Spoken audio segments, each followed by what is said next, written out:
CEO Ronald Hickler from Creating the Difference. I want to talk to you a little bit about arsenal building. So arsenal building kind of depends on what you're going to go bowl on. If you have no clue, your arsenal is going to be very, very different than if you actually kind of know what you're getting into. So as an example, I'm going to show you an arsenal that I built with a situation that I already know that I'm getting into.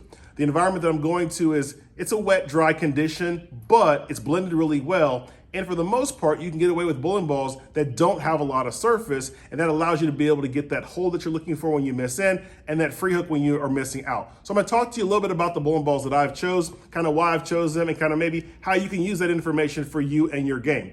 Take a look at these bowling balls that I've got. They're from different manufacturers. That's the first thing that I would tell anybody who's going to bowl a tournament.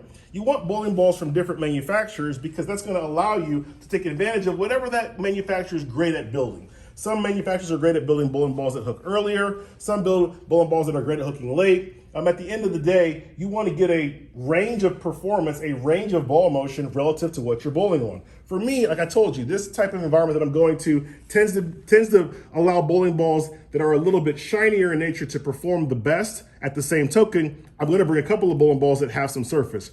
One of the other things you'll notice about the bowling balls is there's not a lot of difference in the pin placement. And that's just simply because the pin placement doesn't play a gigantic role in the performance of the bowling ball. There are some exceptions to that. If you look right here, this bowling ball does have a very unique pin placement. That bowling ball is set for a very specific type of condition when the lanes begin to fry out, and you need to kind of get a little bit more control of your reaction. That type of a pin placement for me will give me some distance, but very, very smooth, kind of like urethane, but definitely longer. So now let's go to the next step. So we're gonna look at some of the actual surfaces using the surface scanner that we've got here. So I'm gonna start with this ball here.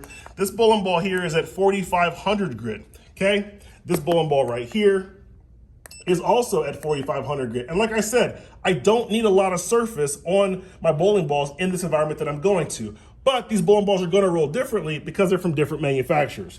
This bowling ball right here is now at 5,000 grit. So it's actually a little bit higher surface.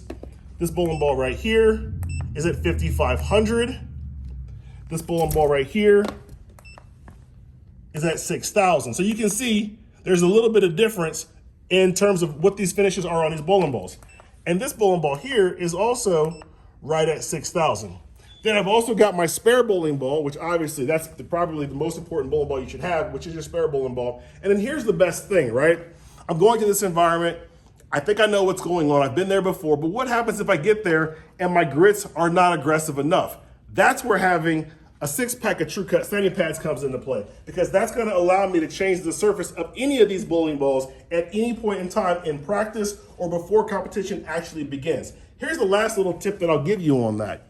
If you bring bowling balls that are shiny or polished like these, it's much easier to actually sand those bowling balls down using the TrueCut sanding pads than it would be to polish them up. Now, if we got into a situation where we had to polish them up, I would bring the TrueCut hand-applied polish powered by Turtle Wax and a premium polishing pad, because that's gonna give me the best opportunity to be able to get those bowling balls shiny again. Once again, because I know what I'm getting into, I've actually kind of stair-stepped my equipment such that I've got a nice range of surfaces covered, I've got a nice range of bowling balls from different manufacturers covered, and I'm not so worried so much about having a lot of different pin positions, but I have a couple of pin positions too to be able to make sure that I give myself the best chance to strike when I get on the lanes. Now you have some more information about arsenals. If you want more information, check out our website at ctdbowling.com. Ronald Hickler, CEO from Create the Difference. Have a great day.